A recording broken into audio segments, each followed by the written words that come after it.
반갑습니다. 5월 27일 화요일 아침 시황입니다.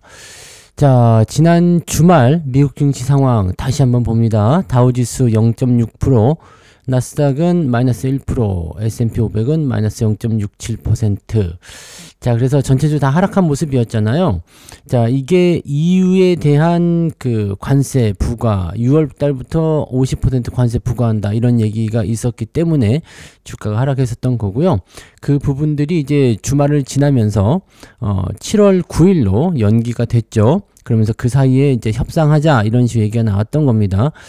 자, 그래서 어제 국내 증시는 상승세를 이어갔는데, 어제는 미국이 메모리얼 데이로 휴장을 했단 말이에요.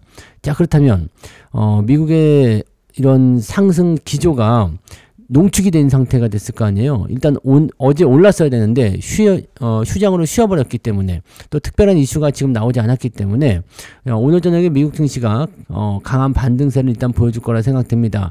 자, 그러면 국내 증시는 어제에 이어서 오늘까지 상승 기조를 한 번 더 이어갈 것이다. 자, 이렇게 생각할 수가 있겠죠. 그래서 그런 부분들은 우리가 체크하고 넘어가시면 좋을 것 같아요.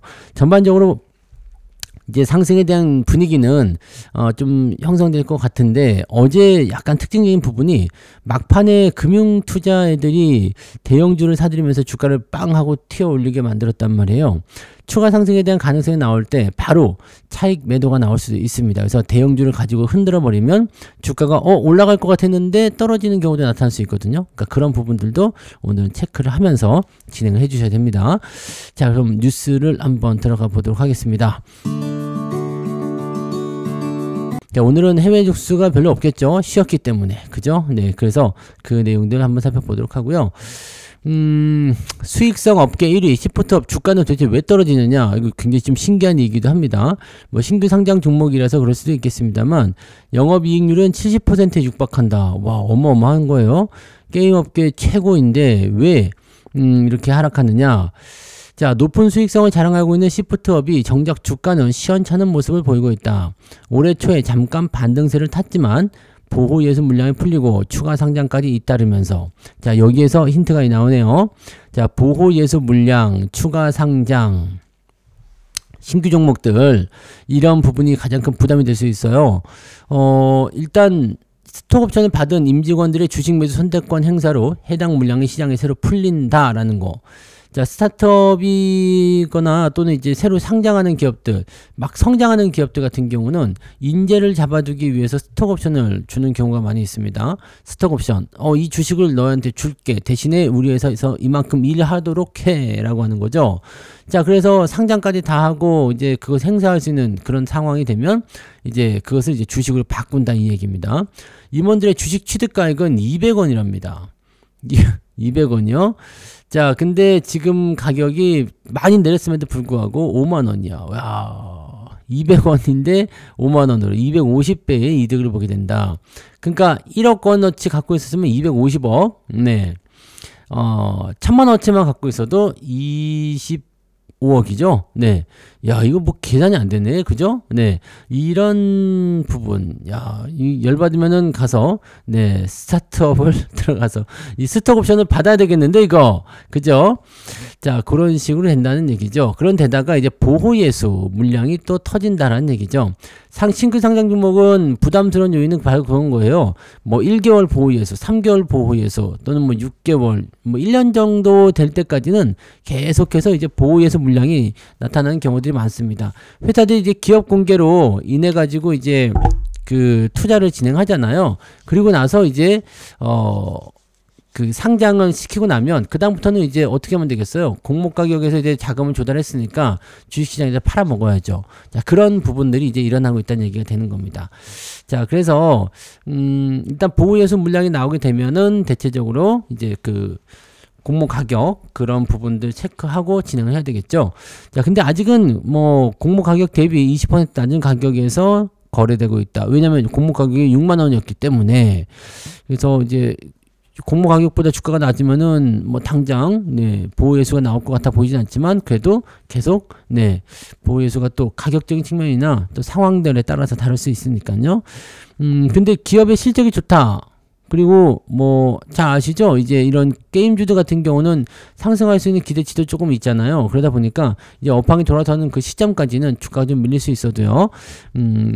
반등하는 포인트, 업황이 돌아서는 포인트를 좀 잘 기다리셔야 돼요. 대신에 그렇게 상장시키는 분위기가 분명히 나올 거예요. 상승시키는 분위기가. 왜? 지금 보호에서 물량이 풀렸어. 근데 팔지는 못하죠. 팔긴 팔아야 되겠는데 어떻게 팔아야 되냐 이런 생각 나올 테고요. 스톡옵션 이거는 뭐 아무렇게 팔아도 되겠다. 그죠? 200원짜리를 뭐 이제 아무렇게 팔아도 되겠는데 주가가 올라간 다음에 팔면은 더 대박이잖아요. 만약에 5만원인데 10만원까지 올린 다음에 팔아먹는다. 200원짜리를요. 그러면은 1억 원 갖고 있으면 네, 500억. 네, 와, 이건 뭐, 돈방석이다. 그죠? 이러니까 다들 기업들을 시장에 상장시키려고 하는가 봐요. 대단한 포지션입니다. 자, 이런 부분들이 있었다. 시프트업의 주가가 왜 떨어지고 있느냐? 여기도 궁금하신 분들 많이 계셨을 텐데 이러한 내용들이다 라고 보시면 되겠습니다. 승리의 여신 니케, 스텔라 블레이드 이런 게임을 서비스하고 있다고 합니다. 스텔라 블레이드는 제가 예전에 한번 그 설명 한번 들었었죠. 게임주 어떤 식으로 봐야 되는지. 네, 그리고 이 승리의 여신 니케는 네, 찾아보세요. 네, 뭔지 잘 모르겠는데, 네, 찾아보시고, 네, 그런 거라고 보시면 되겠습니다. 그래서 영업이익률이 크게, 네, 증가했다라는 부분이 제일 중요한 것 같습니다. 자, 그런 회사였다라고 보시면 되겠고요. 이제 시가총액이 변화하고 있다라는 얘기가 있는 거죠. 네, 시가총액이 계속 변화하고 있다. 2025년도 시가총액이 지금 하이닉스, 삼성전자는 고정이 되어 있고 LG에너솔루션, 삼성바이오로직스 둘이서 왔다리 갔다리 현대차가 쭉쭉쭉 가다가 KB금융이 어느 날 갑자기 치고 올라가면서 위로 빵 치고 올라가고요. 하나 에어로스페이스가 빵 치고 올라가고요. 이 현대차가 이렇게 되어 있습니다. 삼성전자 우선주한테도 밀릴 것 같은 이제 느낌적인 느낌이 또 들고 있죠. 자, 그 다음에 현대중공업, 기아 뭐 이런 식으로 지금 시가총액이 쭉 정리가 되어 있네요. 자, 이런 형태의 모습들 시가총액이 계속 변화한다라는 것은요. 그만큼 이제 시장의 어떤 변동성이나 이런 구간들이 많이 발생하고 있다. 이런 식으로 해석할 수 있는 내용이 좀 되는 거죠. 자, 그럴 수 있다. 라고 보시면 되는 거고. 지금 바로 밑에 뉴스 하나 더 있었던 것 같아요. 30년 된 시총 상위 종목 중 3점만 자리를 지키고 있다. 자, 1995년이네요. 이때는 한국전력 시총 1등일 때가 있었어요. 자, 포항제철도 1등일 때가 있었죠. 네, 지금 포스코요. 네, 삼성전자, 대우중공업이 지금 뭘로 바뀌었죠? 네, 그 다음에 한국이동통신. 이 조선주는 하도 이름이 많이 바뀌어가지고, 자, 한국이동통신은 KT죠. 네, KT. 자, 그 다음에 2005년도로 이제 10년 지나가니까 삼성전자 네 1등으로 올라갔고요. 한국전력이 시총 2등이네요. 야, 그래도 한국전력이 짱짱했어요. 지금은 많이 밀려났지만. 그 다음에 LG 필립스 LCD 이게 LG 디스플레이 네, 포스코 국민은행, KB금융이죠. 네. 이 포항제철이 이제 포스코로 바뀌었군요. 자, 그 다음에 2015년도에는 삼성전자, 현대차가 2등까지 올라갔었어요. 그다음에 하이닉스 밀어냈고요. 그 다음에, 한국전력, 제일모직. 이렇게 돼요. 제일모직도 지금은 없죠? 네. 2025년도가 되니까. 10년 전만 하더라도 그래도 현대차가 짱짱했었네. 2015년도에 현대차가 강세를 보일 수밖에 없었던 이유는 뭐겠어요? 2015년도 뭐지? 자, 2009년도부터 2015년도 그 시점까지 계속 상승세를 타게 됩니다. 왜요? 리먼 사태 이후에 전체적으로 이제 소비주나 이런 쪽 경기 부양 이런 기대감이 커지면서 주가가 상승하기 시작하고요. 그 당시에 NC소프트라든지 현대차 이런 것들이 엄청나게 상승하죠. 뿐만 아니죠. 여러분 다 기억하실 거예요. 차화정이 뭐예요? 자동차, 화학, 정유 섹터, 정화조 뭐 이런 거, 정유, 뭐 그 다음에 그 조선 이런 거, 네, 이런 것도 유행했던 때가 2010년대 초반, 2010년, 11년, 15년 이럴 때죠. 그 영국의 뭐 브렉시트, 뭐 유럽의 어떤 이야기들 그런 거 나오는 바로 그랬던 시점입니다. 근데 그 당시에 이제 많이 올랐었던 부분들을 생각해 보면, 자, 위기가 있었던 시점 이후에 경기 부양 그리고 주가가 많이 상승하는 그런 효과로 진행이 되었다라는 거 아니겠습니까? 그러니까 그런 것들을 우리가 참고하고 넘어가야 되는 거예요. 자, 잘 생각해 보세요. 경기가 좀 안 좋았던 시기, 뭔가 힘들었던 시기, 아니라고 생각했었던 시기, 또는 막 그 당시에도 잘 아시겠지만, 네, 지금 원전 있었네요. 2010년도, 11년도 원전 섹터, 원전 테마가 있었죠. 그래서 그 당시에 막 올라가는 분위기. 그리고 나서 결과적으로는 살펴보면 어떤 종목이 계속 흐름을 만들었는가라는 것도 우리가 중요하게 생각해야 되는 부분일 것 같아요. 자, 그래서 이렇게 좀 경기가 안 좋은 시기에서 주가가 상승하면서 주가가 쭉쭉쭉쭉쭉 올라갈 때 어떤 부분을 봐야 돼요? 경기 부양에 대한 기대치가 높은 종목들. 결국에는 뭐 수술주라든지 소비 관련한 종목군들의 상승세가 두드러지는 모습이 있었다라는 거가 되는 거죠. 자, 업황에 또는 글로벌 경제 또는 산업 환경 이런 것들에 대한 흥망성쇠가 거듭되고 있다라는 거죠. 요즘에는 이제 뭐 방산이라든지 원전 이런 것들 올라가면서 이제 주가가 상승하는 효과로 좀 진행되는 모습이기도 하고요.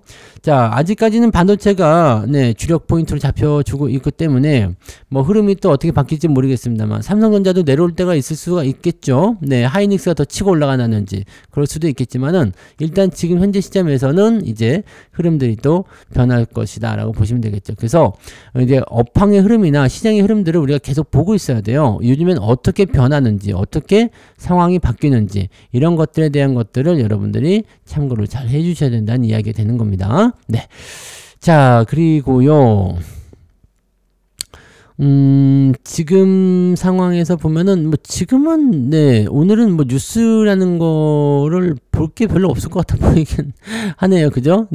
특별하게 뉴스 볼 만한 그런 내용들은 없는 것 같아 보이는데 아무튼 전체적으로 이제 시장 분위기는 그렇게 되어 있다라고 되어 있는 거고, 자, 여기 보면 코리아 밸류업 지수 첫 구성 종목을 변경하겠다라는 얘기가 있습니다. 자, 첫 번째 정기 리밸런싱이라고 되어 있네요. 다음 달 13일 코리아 밸류업 지수의 첫 정기 리밸런싱을 단행할 예정이다. 이걸 계속 하고는 있는 것 같아 보이긴 하네요. 그죠? 밸류업 공시 여부를 적극 반영한다는 입장을 줄곧 표해 왔었는데, 지금 밸류업에 대한 부분들이 은행주 쪽에 지금, 그 다음에 약간 저런 거 있잖아요. 뭐 표창장도 준다고 하죠. 표창장 뭐 별 필요 없을 것 같은데 표창장 준다고 하고, 그 다음에 또 다른 부분은 보면은 뭐가 있었어요. 분리과세, 배당소득 분리과세에 대한 얘기가 나오면서 거기에 대해서 뭐 추가적으로 기대치가 높아지는 그런 상황이 좀 되기도 했었죠. 자, 그래서 밸류업은 배당만 많이 줘서 되는 게 아니라 자사주 매입이나 또 실적이 증가한다거나 또는 뭐 이런 배당 성향이 높다거나 그런 쪽으로 계속해서 진행이 되어 줘야 되는 부분이겠죠. 그래서 이쪽으로 해서 뭐 리밸런싱 한다고 하는데 이게 얼마나 큰 효과를 가져올런지는 글쎄요, 잘은 모르겠네. 그런 포인트라고 봐주시면 될 것 같고요. 자, 상장사들이 유증에서 자진 상장 폐지까지 규제 리스크를 좀 피하자라는 식으로 얘기가 나오는데 이거 한번 볼까요? 자, 지금 보면은 이제 뭐 상법 개정 뭐 이런 거 나오잖아요. 상법 개정. 박스피 뭐 5명을 벗게 해주겠다. 코스피 5천 시대 뭐 등등등. 뭐 이런 얘기가 계속 나오고 있어요. 그 다음에 뭐 규제 이런 등등의 여러 가지 얘기들이 나오기 시작하면서 전반적으로 보게 되면 이제는 기업들이 활동하기에 조금 뭔가 규제라든지 그 다음에 어떤 환경적인 요인들이 조금 제한적으로 잡힐 수 있다라는 얘기가 좀 나오는 거가 되는 거죠. 요즘에는 유상증자 같은 경우도 계속 금감원에서 제동 걸고 막 하잖아요. 그러니까 지금 같은 상태에서는 이제 빨리빨리 해버리자. 자, 상법 개정 돼버리면은 이제 가장 중요한 게 뭐예요? 주주. 주주. 그러니까 주주의 이익을 대변하는 그런 이사회의 결정이 있어야 된다라는 거 아니겠습니까? 여기 써 있나요? 소액주주 보호에 대한 인식이 강화되고 있는 만큼 이 상법 개정안에는 다중대표 소송제, 집중투표제, 이사감사 분리위원 선출 등이 이제 다 담겨져 있는데, 자, 소액주주, 이 주주 우선을 먼저 해야 된다. 주주의 이익을 생각하는 그런 결정을 같이 내려야 된다. 만약에 우리가 유상증자 결정을 내려요. 근데 이게 주주의 가치를 훼손하는 거야. 그러니까 유상증자에 대한 부분들이 이런 게 있을 수 있겠죠. 설비 투자를 꼭 해야 돼. 우리 신사업 진출합니다. 이거는 주주들에게 도움이 될 거예요. 라고 얘기한다면 나쁜 게 아니다 이거지. 근데 운용자금, 직원들 월급을 못 줘. 회사가 망할 것 같아요. 니네가 경영을 잘못해놓고 왜 우리한테 삥 뜯냐. 주주가치 훼손하는 거다. 이렇게 된다면은 애매해지는 거죠.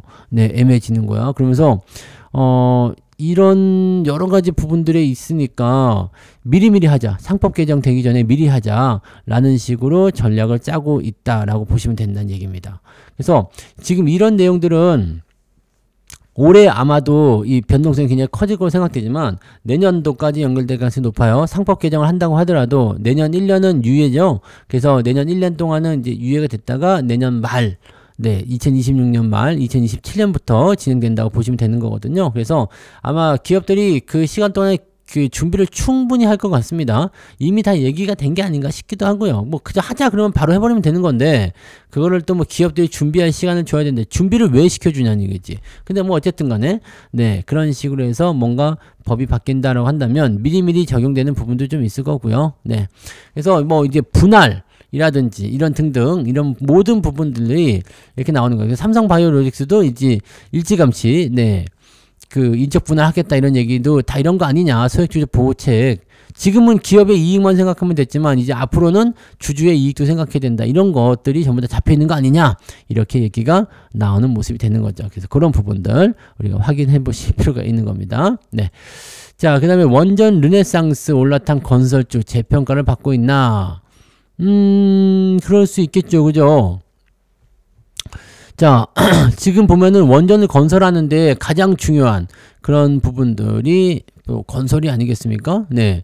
지금 현재로서는 보세요. 네. 이 건설주에는 삼성물산, 현대건설, 삼성엔지니어링, 한전기술, DLENC, GS건설, 대우건설, 한일시멘트, 네. 주요 건설주로 구성되어 있고요. 이 건설업 지수가 강하게 상승하고 있다. 네. GS건설이나 뭐 동부건설, DLENC, 대우, 삼성물산 등등등도 다 진행되고 있고 현대건설이 지금 대장으로 떠오르고 있죠. 얘가 이제 시공 능력이나 뭐 경험 이런 것들이 많기 때문이기도 하고요. 네, 삼성물산 같은 경우는 요즘에 계속 강세 보여주고 있습니다. 삼성물산은 뭐 다른 이 삼성바이오나 이런 다른 요소들도 있겠습니다만 이제 이 원전과 관련된 부분에서도 굉장히 의미가 있기 때문에 삼성, 그다음에 현대 이런 쪽으로 강세가 나타나는 모습이겠죠. 자, 2050년까지 네, 4배 원자력 용량, 발전 용량을 4배 확대하겠다라는 얘기로 나오는 거고, 신규 원자로 인허가 기간을 18개월 이내로 단축하고, 핵 연료 공급망을 미국 내에서 자급할 수 있도록 재편한다. 라는 식으로 이제 방침을 밝혔다라고 되어 있기 때문에, 이런 내용들이 이제 그 원전의 르네상스를 이끌 것이다. 부활이죠. 네. 르네상스면은 부흥기라고 봐야 되나요? 네, 그런 시기를 이제 이끌 것이다 라고 되어 있는 거라서 원전 쪽 관련한 부분들, 기자재 쪽 관련한 부분들은 당연히 원전 관련주들 상승이 나가는 거고, 자, 그 다음에 원전을 어떻게 지을 것이냐. 네. 어떻게 지을 것이냐. 이것도 중요한 거 아니겠습니까? 그러니까 건설주들이 이제 이런 쪽으로 가는 거죠. 그러니까 앞으로의 어떤 그 전망이나 이런 부분들에서 기대치가 계속적으로 증가할 수 있는 요소들을 만들고 있다라고 생각할 수 있는 내용이 좀 됩니다. 자, 그래서 이제 이런 것들이 이제 첫 삽을 뜬다거나 아니면 이제 실제적으로 이제 공사가 들어간다거나 이렇게 되면 추가 상승이 더 나타날 수도 있겠죠. 건설주들이 그동안 계속해서 이런 수주나 실적 측면에서 많이 목말라 있었던 부분들이 많이 있었잖아요. 근데 그런 부분들이 이제 해소될 수 있다는 얘기가 되는 거죠. 자, 그래서 이제 본업인 어떤 뭐 주택이나 이제 뭐 토목 이런 쪽을 넘어서서 이제 원전 쪽에서 이제 수혜를 한번 끌어당기고요. 여기서 이제 경기가 활성화된다. 지난번에 보니까 경기 활성화가 오겠느냐라고 이야기하시는 분들이 계시는데 경기가 계속해서 나빠질 거다 생각하시면은 굳이 살 필요가 없죠. 네. 앞으로 더 나빠질 거야. 앞으로 더 안 좋아질 거야. 라고 생각한다면 굳이 앞으로 더 나빠질 건데 오늘이 가장 최고의 날이야. 그러면은 희망이 없는 세상에서 뭐하러 살겠습니까? 그죠? 경기는 사이클이죠. 나빠졌다가 좋아졌다. 나빠졌다가 좋아졌다는 거지만 결과적으로는 이런 경제 규모가 성장함에 따른 부흥기는 반드시 오게 됩니다. 근데 항상 경기는 힘들다고 생각되는 이유는 왜 그래요? 네, 물가라든지 이런 부분들이 올라가기 때문인데 이런 내용들이 이제 점점점 사그라들면서 좋은 타이밍이 오겠죠. 그 시점이 됐을 때가 바로 경기 호황이다라고 볼 수 있는 부분이 됩니다.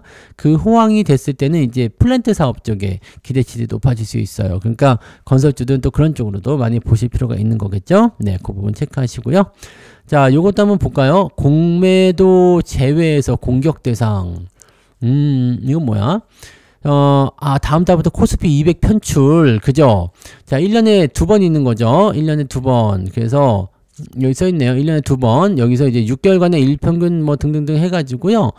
코스피 200, 코스닥 150 종목들 리밸런싱. 아까는 밸류업. 네, 밸류업 리밸런싱이었고, 지금은, 네, 코스닥 150, 코스피 200 리밸런싱인데 지금 이거는 뭐냐면 얼마 전까지만 하더라도 지난번에 이제 조인이 될 때만 하더라도 코스피 200, 코스닥 150에 들어가는 걸 별로 안 좋아했어요. 왜냐면 공매도가 될 수 있으니까.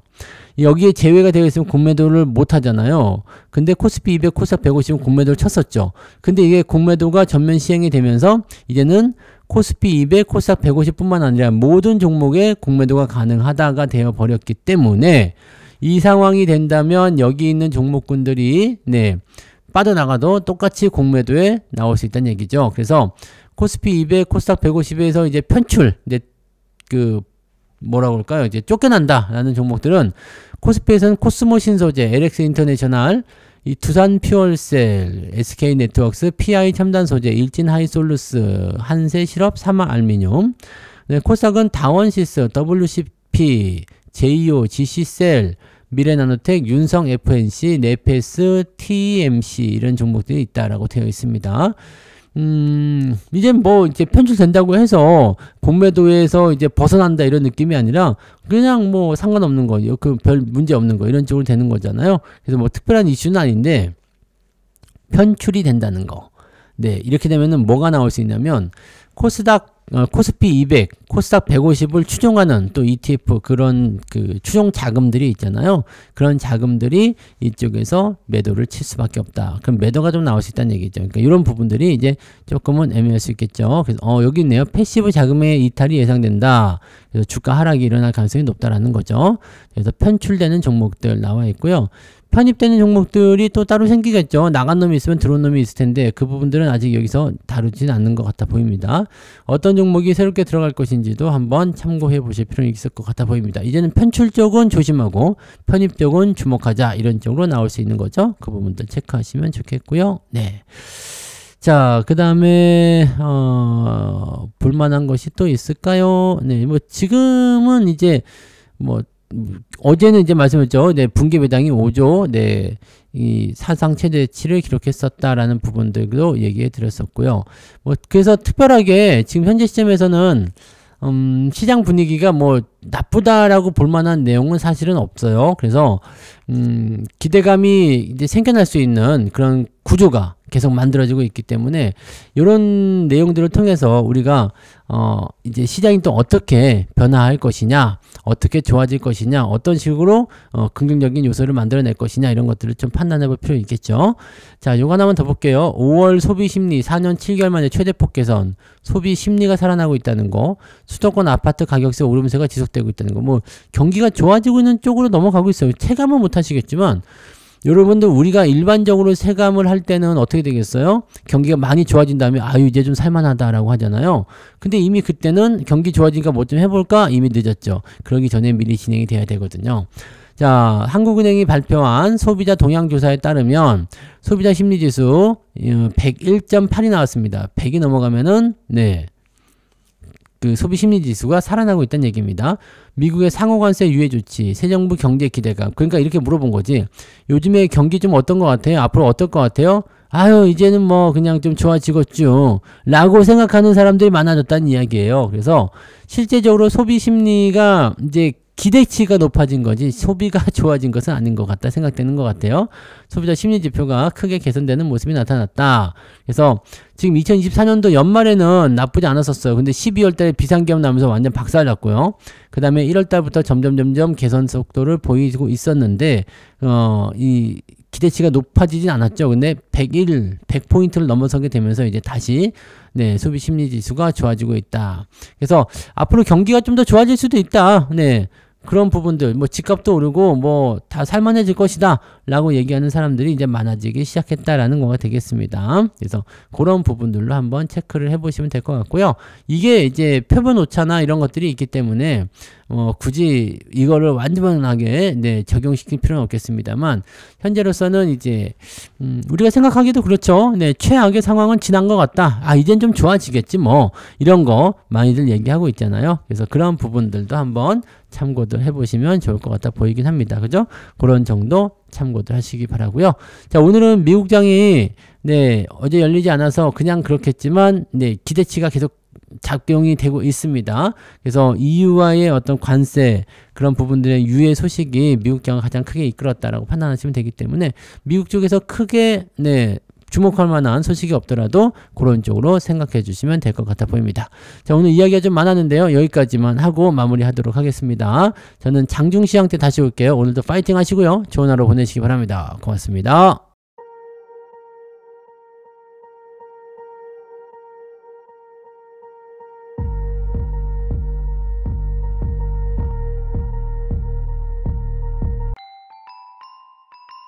본 방송에서 제공되는 모든 정보는 투자 판단의 참고 자료이며 투자의 최종 책임은 본 방송을 이용하는 본인에게 있습니다.